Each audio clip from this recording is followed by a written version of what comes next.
what, like probably 10 or 15 of these with these guys, and it's always an honor to be here. So clap it up one more time for Beat Society. Let me shut up and play my shit.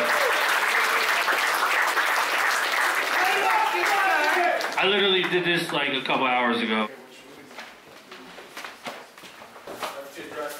There was time where you still trying to figure shit out. He's been pretty hard a couple of times too.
A good friend of mine, Father Dude.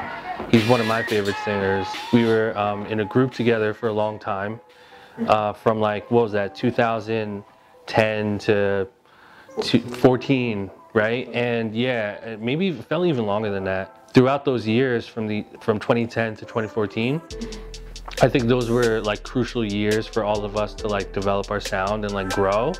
And I think we really were able to gain experience in being in a group, but also just making music. Like that was my opportunity to like produce for actual like singers and really just develop like a sound, and it really helped me become a better producer.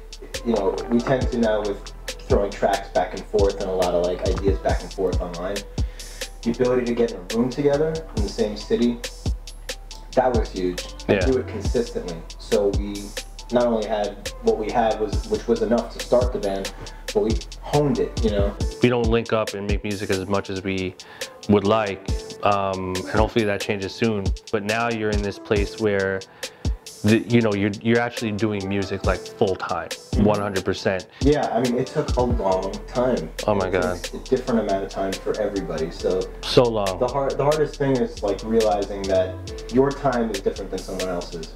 So comparing yourself to when this guy had a big record, and it's just, everyone's story is different. Yeah. But yeah, for me, I mean, like just the ability right now to like work on everything every day. I feel more in control. I feel like I can see the picture a little more, and you don't even realize that you're improving because you're working on it. But when you get a chance to step back, you're like, oh wow, 4 months ago I wasn't doing that. 6 months ago I wasn't doing that. Yeah. Producer's block.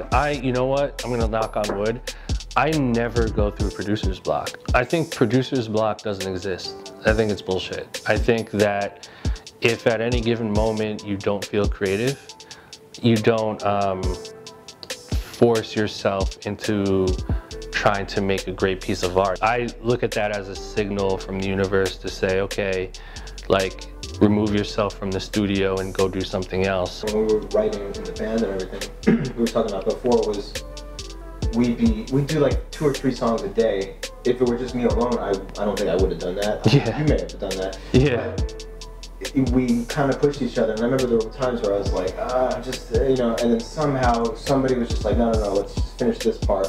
And then by finishing that part, we were on to the next part, and then we finished another song. To me, the smartest thing anybody can do is know where your weaknesses are and try to put people around you to help you. And of course, you know, you'd like to give you something in return, but just knowing that like what you're working on is a collaborative effort. I don't find it possible to have beat block if you just take initiative and try stuff. You know, like I think beat block for some people is, you know, you trying to do something and then you not being able to translate it on the keyboard or whatever it is, and then you just get frustrated. And like when you're making music, the last thing you should feel is frustration when you're making music. Exactly. You know, like it should be, it should feel like a Zen sort of like spiritual almost experience.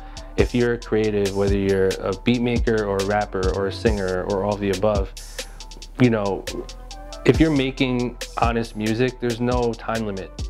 You know, so if you could write a great song today or have written a great song in 2012 when you were just starting, go back and listen to that shit. Because if there was something special about it, it's worth, you know, potentially revisiting.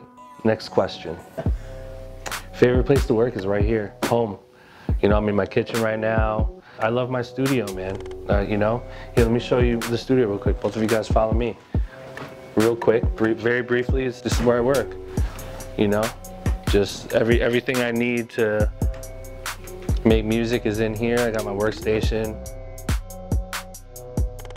Like you just said, you like to work at home. I'm having, like, I mean, I have a setup at home, but I've found that I need to leave the house for me to clear my head. It's never been an issue for you. This is your comfort zone. Well, I've kind of had the luxury of experiencing both.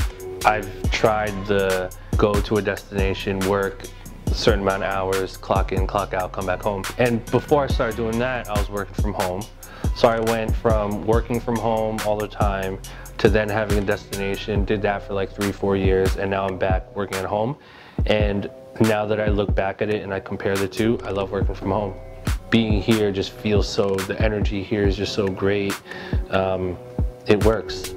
Tell me, because this is something I think about, especially as like a young producer, young musician, like the tendency, and I did this for years, where you stay out late at events, or you're hanging out, or you're playing gigs, or doing studio stuff late because just the rates are lower or whatever. Yeah.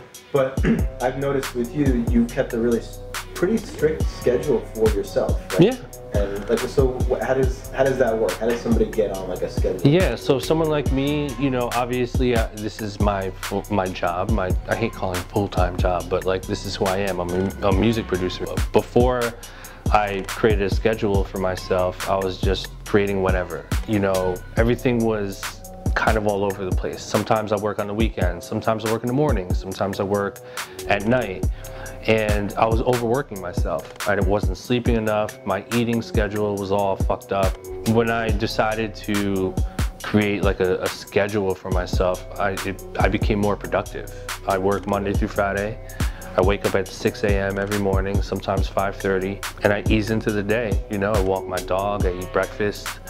Just there's no pressure for anything. Spend a little bit of time with my girl, and then I'm in this studio at around 9 a.m.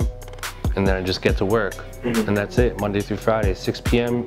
hits, and I'm done. Saturdays and Sundays, I'm completely off, you know, so I get to enjoy time, like life, you know? Even though I enjoy making music, that's like part of who I am. I consciously choose to live my life that way, and I'm happier, I have more energy, I'm more content. So like I always suggest, you know, if you're a musician, producer, singer, rapper, whatever it is you do, I think there is an advantage with having some type of like regimen. I feel like you can get a lot more productive doing it that way. Yeah. Talk soon.